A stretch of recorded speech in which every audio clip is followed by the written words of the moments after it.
Grandes ideas de la filosofía. Filosofía de la ciencia.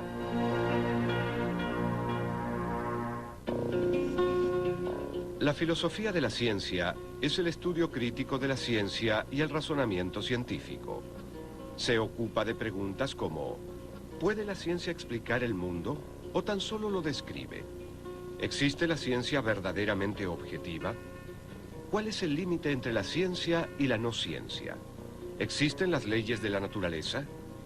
¿En qué se diferencia la ciencia de otros campos de desarrollo humano como el arte, el derecho o la religión?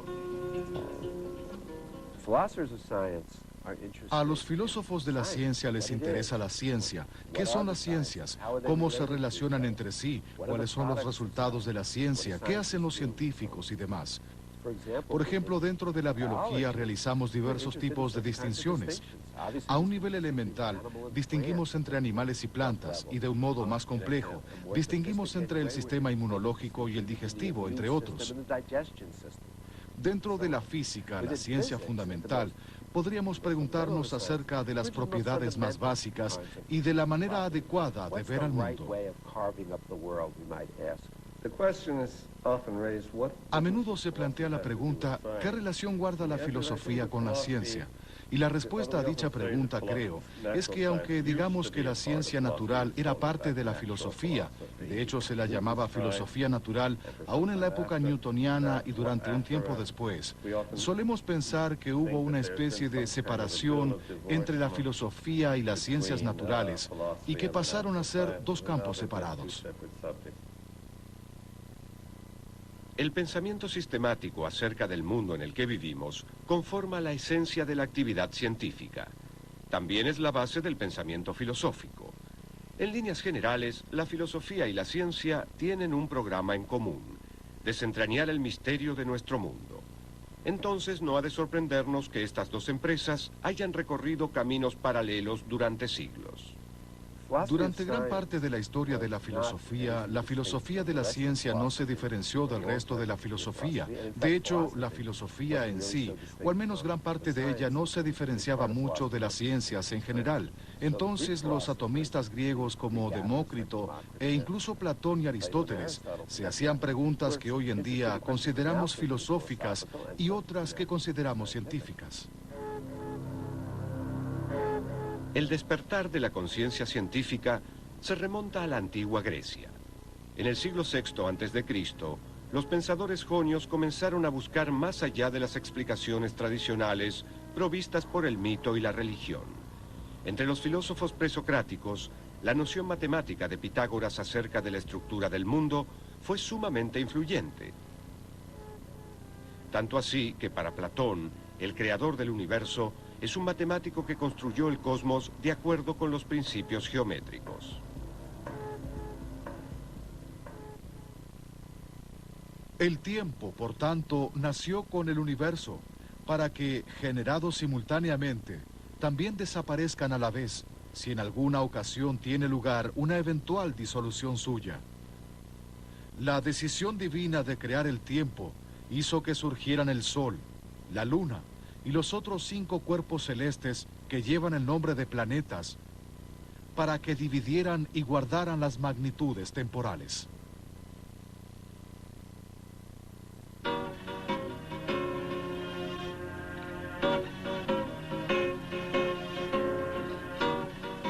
De todos los pensadores griegos que contribuyeron al desarrollo del conocimiento científico, Aristóteles fue quien marcó el rumbo de la ciencia occidental.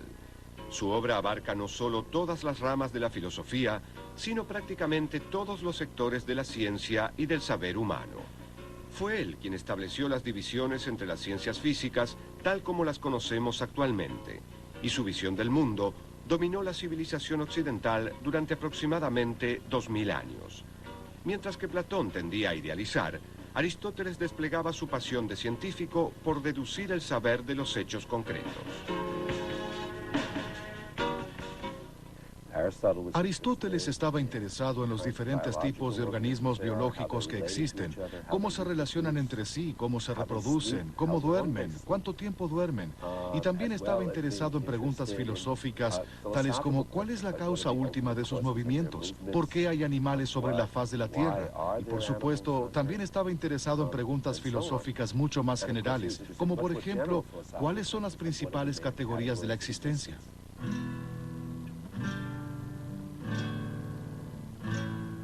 Aristóteles divide a las ciencias en tres clases: prácticas, poéticas y teóricas. Entre las ciencias teóricas menciona la matemática, la metafísica y la física. Para Aristóteles, la ciencia es el conocimiento verdadero y cierto, exactamente lo opuesto a la opinión. En su analítica posteriora, Aristóteles aplicó el rigor de la lógica, una disciplina creada esencialmente por él para formular un proceso metodológico a fin de adquirir conocimiento científico.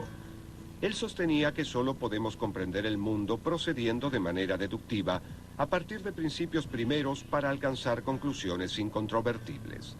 La predilección del científico por inferir conclusiones particulares a partir de reglas generales tiene sus orígenes en Aristóteles. El razonamiento inductivo pasó a un segundo plano respecto del pensamiento deductivo. En realidad, la inducción no jugó un papel muy importante debido a la idea equivocada de Aristóteles de que la inducción era un sostén provisorio y que cuando uno descifrara qué estaba sucediendo, era posible encontrar ciertos principios a priori a partir de los cuales se podría aplicar la deducción. El énfasis aristotélico en la lógica deductiva dominó la ciencia occidental durante siglos e influyó profundamente sobre diferentes pensadores como Euclides de Alejandría, uno de los matemáticos más importantes del período clásico. El método axiomático euclidiano, inspirado en la lógica aristotélica, apuntaba a reducir todos los enunciados de la geometría a ciertas hipótesis básicas y establecer una norma para la metodología científica que habría de permanecer vigente durante siglos. Las leyes de la naturaleza no son sino pensamientos matemáticos de Dios.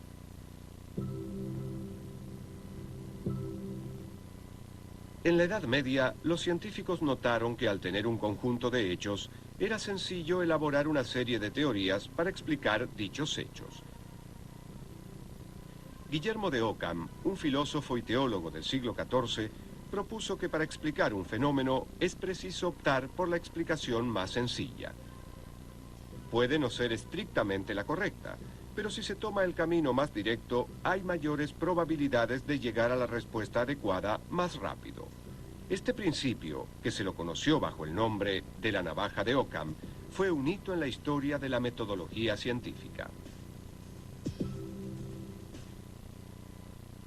La pluralidad no ha de ser postulada a menos que sea necesario.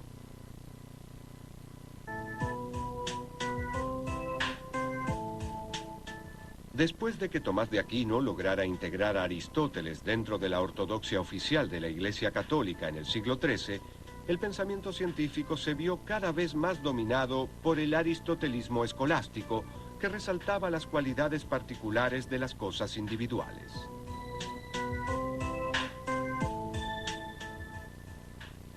En el aristotelismo había 4 elementos: tierra, agua, aire y fuego. Cada uno de ellos tenía una naturaleza propia que les otorgaba ciertas propiedades innatas. El agua era húmeda y fría, la tierra era seca y fría, la tierra era pesada por naturaleza, el fuego era liviano por naturaleza. Y entonces, ese tipo de propiedades, el frío, la humedad, la sequedad, su peso, su liviandad, simplemente se explicaban a través de su naturaleza innata, lo que se conocía como forma sustancial, y no se daban mayores explicaciones. Simplemente eran así por naturaleza, y esa era la única explicación que podía darse respecto de su comportamiento. Luego, en el siglo XIV, los textos clásicos que habían desaparecido de Occidente por siglos comenzaron a reaparecer y encendieron la llama del saber y el descubrimiento que caracterizó al Renacimiento.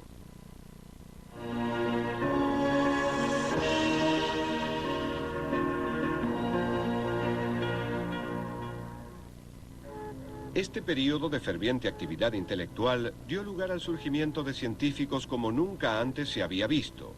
Entre ellos podemos mencionar a Nicolás Copérnico, Johannes Kepler y Galileo Galilei, quienes instauraron una nueva visión de la realidad, una metodología científica sumamente crítica y una forma innovadora de pensar acerca del cosmos.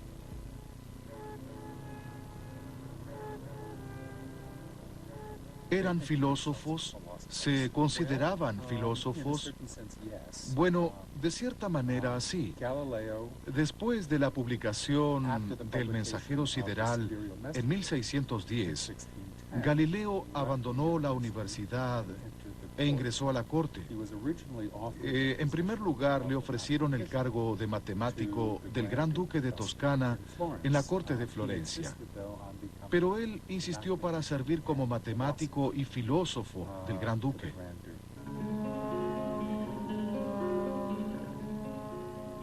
Copérnico revolucionó el mundo al proponer que el Sol, y no la Tierra, era el centro de nuestro sistema solar.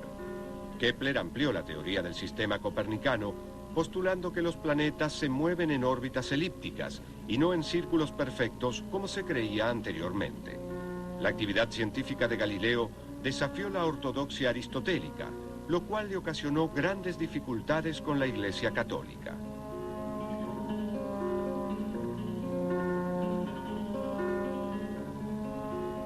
Es probable que el relato de que Galileo arrojaba objetos de la Torre de Pisa sea apócrifo, pero es cierto que Galileo realizaba experimentos que contradecían las enseñanzas de Aristóteles de que los objetos más pesados caían a mayor velocidad que los más livianos.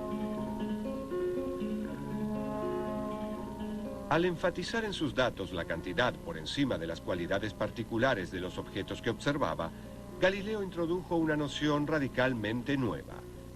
La ciencia debe basarse en la medición. Este hecho puso a la matemática en la primera plana de la actividad científica.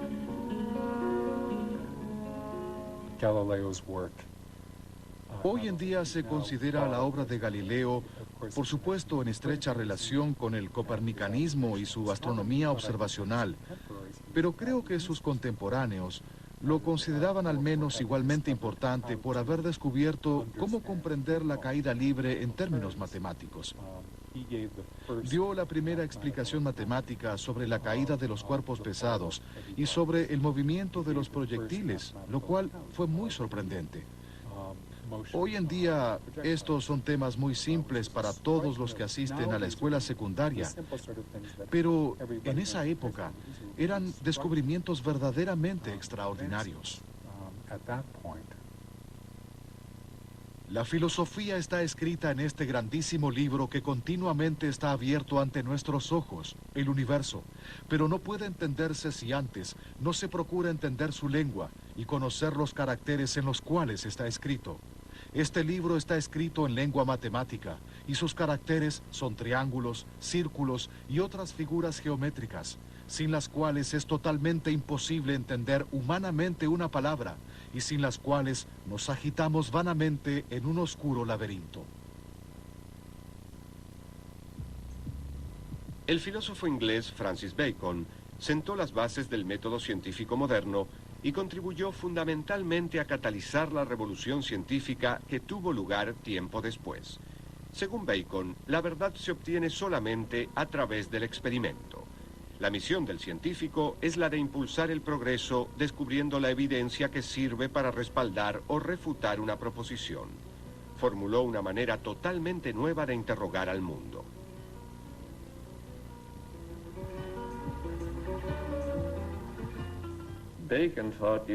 Bacon creía que se debían evitar las hipótesis abstractas por completo. Podría decirse que él quería que la ciencia funcionase como la ingeniería, en parte porque la ciencia medieval de la última época, que era la ciencia del siglo XV, todavía daba escasos resultados útiles. Y él anticipó que ésta podía llegar a convertirse en algo mucho más útil aún. Él considera que la ciencia, comprender la naturaleza, es una manera de mejorar la vida de las personas. Siendo uno de los críticos del aristotelismo más importantes de la época, su mayor crítica hacia este movimiento es que es estéril, que en realidad no produce tecnología, no produce obras. Él hace la siguiente analogía. La filosofía de la que se habla hoy en día es como los jóvenes, mucho parloteo y ninguna obra. En realidad, no produce nada. Cree en una nueva filosofía que realmente produzca tecnología y haga obras. Lo que Bacon quería es darnos una manera racional de organizar la experiencia e interrogar la naturaleza, para que con esta combinación de razón y experiencia realmente logremos progresar. Si una persona parte de certezas, terminará con dudas. En cambio, si acepta partir de la duda, habrá de terminar con certezas. Fue gracias a la aparición de Isaac Newton que la revolución científica triunfó definitivamente sobre la institucionalizada visión aristotélica del mundo. En sus principios matemáticos de la filosofía natural, también conocidos como Principia Matemática, Newton describió la gravitación universal, delineó las leyes de movimiento y sentó las bases de la mecánica clásica. Sus 4 reglas del razonamiento marcaron un hito en la evolución del método científico. Estas reglas sostienen: no admitir más causas que las que son verdaderas y bastan para la explicación de los fenómenos. En cuanto sea posible, adscribir las mismas causas a idénticos efectos naturales. Considerar como propiedades de todos los cuerpos aquellas que no pueden ser aumentadas ni disminuidas y que se encuentran en todos los cuerpos en que es posible experimentar, pues las propiedades de los cuerpos no se conocen más que por experimentación. En filosofía experimental, tener por verdaderas las proposiciones inferidas por inducción a partir de los fenómenos.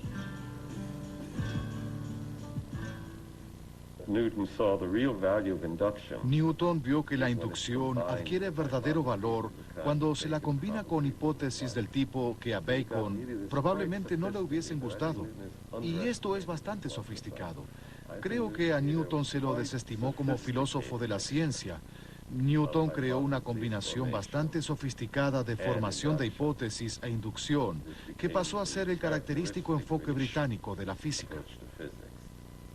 Al establecer sus leyes de movimiento, Newton manifestó su implícita convicción de que las leyes rigen el comportamiento del mundo natural. Pero, ¿a qué nos referimos con leyes de la naturaleza? ¿Existen al igual que un árbol o una mesa? ¿Son entidades que hacen que las cosas sucedan y dirigen el universo físico como las leyes promulgadas por una legislatura?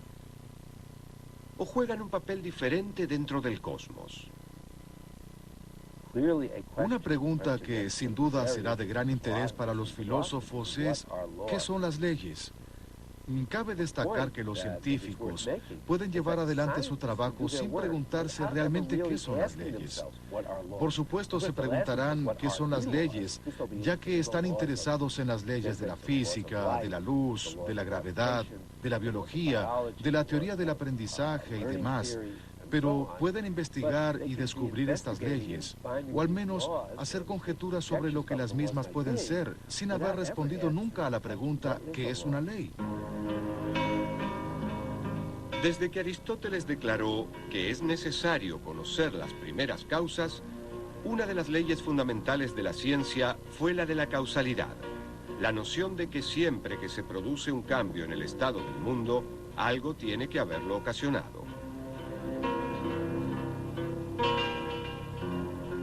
Sin embargo, el filósofo escocés David Hume planteó que no existe evidencia irrefutable de que dicha causalidad sea una característica propia de este mundo. Asumimos que al arrojar una moneda, esta caerá al suelo porque ello es lo que ocurrió siempre en el pasado. pero que algo haya ocurrido en el pasado no es garantía de que ello vuelva a suceder en el futuro. Hume sostenía que el razonamiento inductivo que parte de la experiencia no manifiesta una ley de la naturaleza, sino un hábito de la mente. Si la causalidad no existe, la ciencia se encuentra en graves problemas. Entonces, ¿cómo utilizar hechos para respaldar una teoría científica si no se puede inferir una relación causal entre los mismos?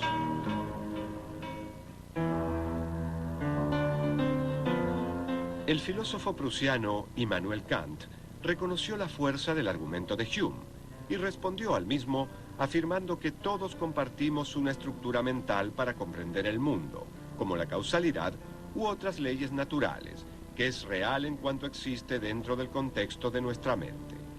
No es importante si existe o no en el mundo, porque ello sencillamente no puede llegar a conocerse.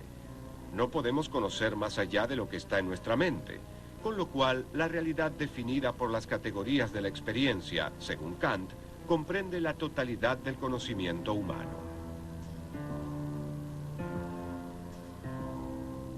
Provista del método científico de Newton y el argumento kantiano sobre el conocimiento, la ciencia hizo eclosión en los siglos XVIII y XIX. Uno por uno, los misterios de la naturaleza fueron develándose. Las especies evolucionaron, los objetos de la naturaleza interactuaron de manera predecible y los cielos obedecieron leyes incontrovertibles. El mundo tenía sentido y la razón triunfó sobre la ignorancia.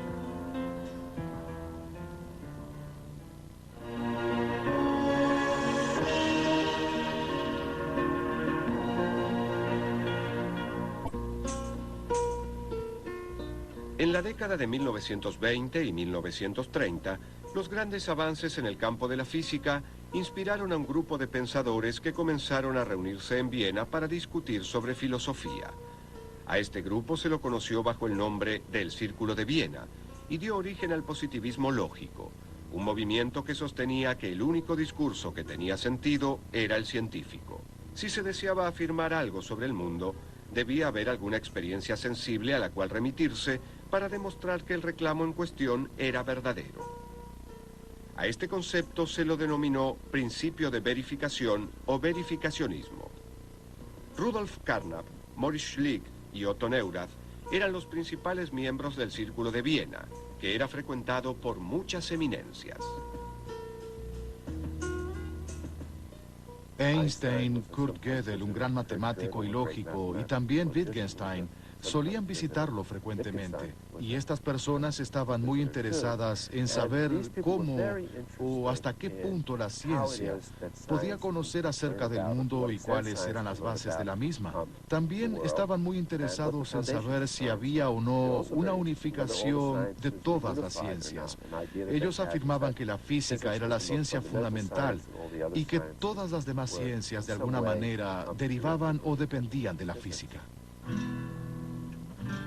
Como con el tiempo se comprobó que el principio de verificación era tan riguroso que llegó a poner en duda a la propia ciencia, el movimiento dio lugar a un renovado interés por las teorías de la confirmación que intentaban incorporar el razonamiento inductivo o algo similar al campo de la ciencia. Algunos filósofos, como Peter Strawson, sostuvieron que la inducción no debía hacerse pasar por la deducción para ser considerada válida. Él creía que existía un principio de uniformidad en la naturaleza. Este principio nos asegura que debido a que el Sol salió en el pasado, podemos inferir razonablemente que lo volverá a hacer en el futuro.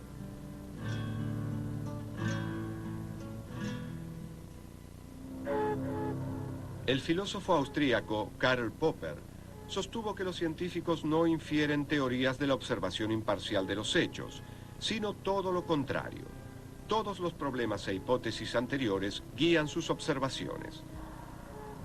En claro contraste con el verificacionismo del Círculo de Viena, Popper remarcó la importancia del criterio de falsabilidad. Una teoría no debe ser aceptada a menos que pueda determinarse qué experiencia o hecho demostrarían su falsedad. La tarea del científico es formular teorías y contrastarlas con sus observaciones. Si la hipótesis resiste la prueba de refutación, puede aceptarse provisionalmente. La gran ventaja de la falsación sobre la verificación es que 1000 observaciones no bastan para verificar una teoría, pero una sola es suficiente para refutarla. Popper tenía una visión general muy interesante sobre la naturaleza y el desarrollo de la ciencia y del conocimiento científico. Y pensaba que de hecho cualquier teoría que hubiera sido formulada sería refutada eventualmente, ya que podemos adquirir cada vez más conocimiento y nuestras respuestas pueden estar cada vez más cerca de ser correctas y verdaderas. Y era poco probable que alguna vez diéramos de manera exacta con una teoría completamente verdadera.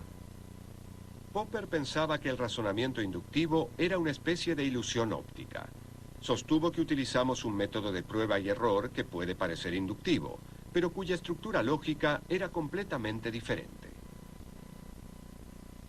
Las conjeturas son nuestros globos de ensayo. Las ponemos a prueba criticándolas y tratando de reemplazarlas, intentando demostrar que puede haber conjeturas mejores o peores y que las mismas pueden mejorarse. El lugar que ocupa el problema de la inducción ha sido usurpado por el problema de la bondad o maldad comparativa de las conjeturas o teorías contrarias que han sido propuestas.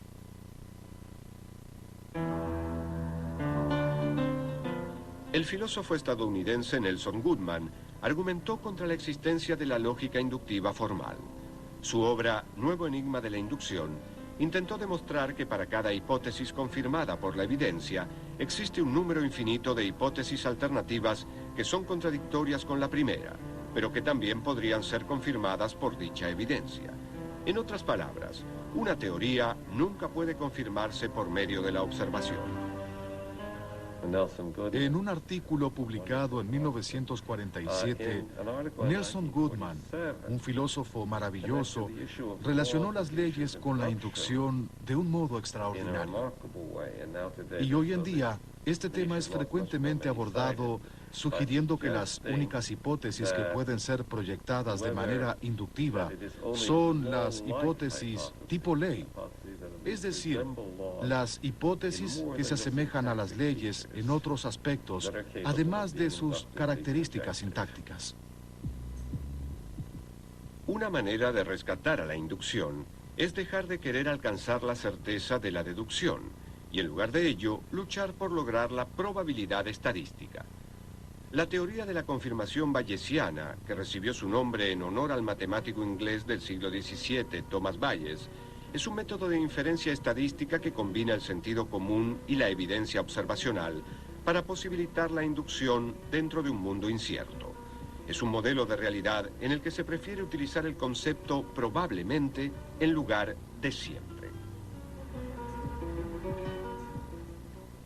Around the beginning of the 1960s, A comienzos de la década de los 60 había una especie de revolución filosófica, en general dentro de la filosofía de la ciencia, por la cual se rechazaban o al menos modificaban muchos aspectos de las teorías positivistas y lógicas. La principal objeción que se hacía en ese momento era que los filósofos de la ciencia de la época no tomaban a la historia de la ciencia y a la práctica real de los científicos en sus laboratorios y sus estudios con la seriedad del caso. Tampoco tenían en cuenta la influencia ejercida sobre la ciencia por diversos acontecimientos generales, culturales, políticos y sociológicos. La crítica más penetrante e interesante en este aspecto fue la del historiador de la ciencia Thomas Kuhn, quien estaba muy interesado en la evolución de la ciencia a lo largo del tiempo. Él propuso una tesis muy interesante. En cualquier momento dado, los científicos trabajan dentro de un determinado paradigma. Esto es, un conjunto de ideas y teorías básicas, una serie de problemas a resolver, ciertos métodos experimentales y ciertos tipos de soluciones particulares que sirven como soluciones eficaces para los problemas.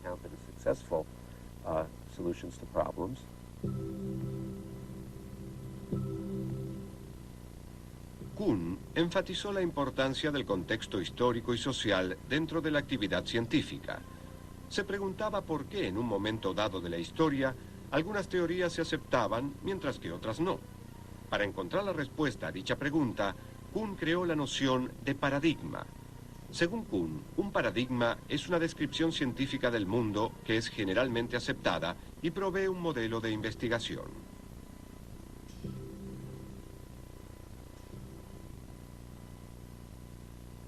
La existencia del paradigma establece el problema que debe resolverse. Una de las cosas que adquiere una comunidad científica con un paradigma es un criterio para seleccionar problemas que, mientras se dé por sentado el paradigma, puede suponerse que tienen solución. Kuhn creía que Popper no había comprendido cómo progresaba la ciencia. La ciencia no se ocupa de crear teorías y luego confirmarlas o rechazarlas, sino más bien de solucionar problemas. El proceso sistematizado de resolución de problemas es lo que Kuhn denominó ciencia normal. Pero Kuhn también pensaba que en un cierto punto de la práctica de la ciencia normal, o mejor dicho, en varios puntos, surgirían problemas que no podrían solucionarse a través del paradigma teórico que había sido aceptado. Y cuando esto ocurre, lo que suele suceder es que sobreviene una revolución dentro de la ciencia y una nueva teoría. Un nuevo paradigma surge para reemplazar el anterior. Algo similar a esto ha sucedido claramente, al menos algunas veces, a lo largo de la historia de diversas ciencias, típicamente en la física. El cambio que se produjo del paradigma de la mecánica clásica, la visión del mundo newtoniana de las partículas que se mueven recorriendo trayectorias, a la visión de la mecánica cuántica, es un buen ejemplo del cambio de paradigmas.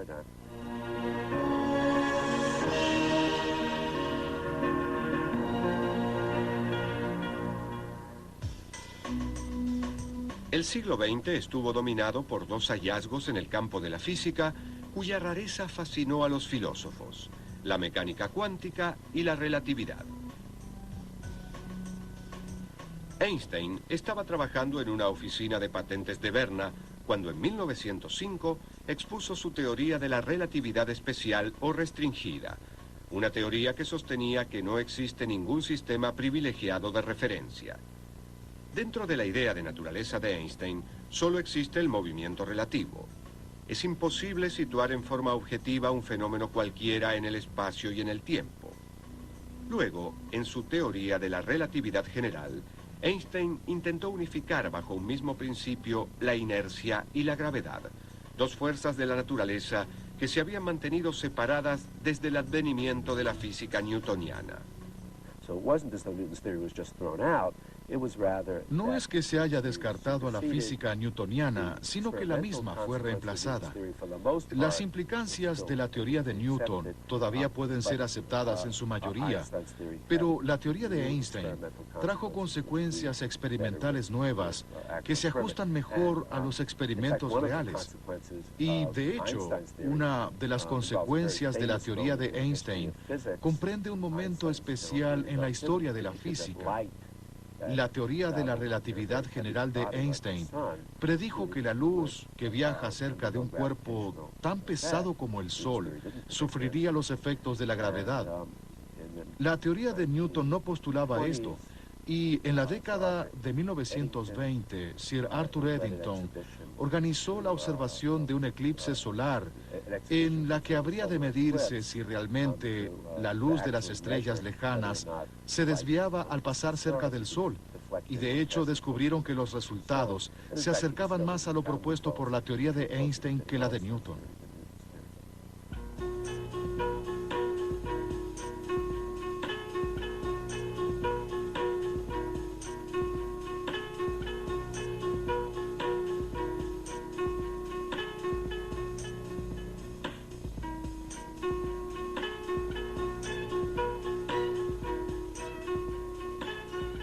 La curvatura del espacio y del tiempo que describe Einstein desafió la noción euclidiana del mundo.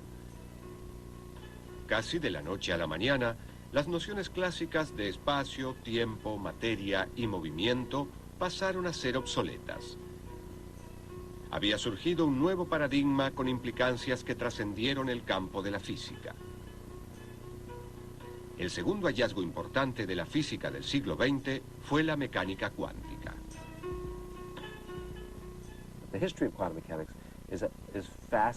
La historia de la mecánica cuántica es fascinante y dramática a la vez. La teoría se desarrolló por etapas a comienzos del siglo XX. Uno de los principales problemas que los físicos debieron enfrentar en esta época fue cómo pensar acerca del átomo.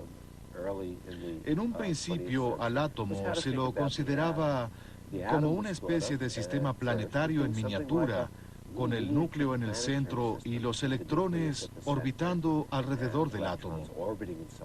Pero la teoría de la luz de Maxwell predijo que si una carga eléctrica se mueve de la manera en que los electrones se mueven alrededor del átomo, entonces debería irradiar luz, y al irradiar luz debería perder algo de su movimiento y eventualmente caer dentro del núcleo del átomo.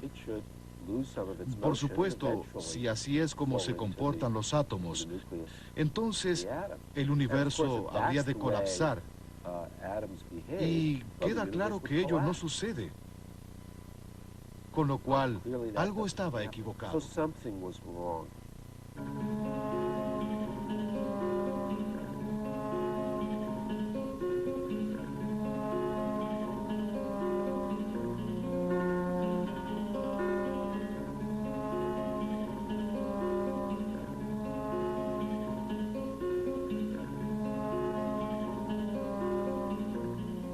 El físico danés Niels Bohr propuso combinar el modelo del sistema planetario en miniatura con las nuevas ideas radicales propuestas por Max Planck.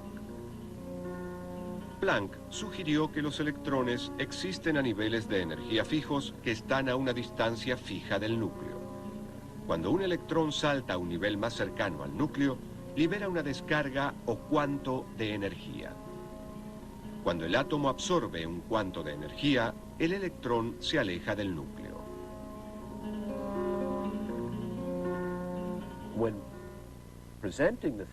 Al presentar la teoría, los físicos dirán a menudo que es posible realizar mediciones y determinar la posición dentro de un área muy pequeña de una partícula, un electrón, pero no es posible hacer simultáneamente mediciones de su velocidad y viceversa.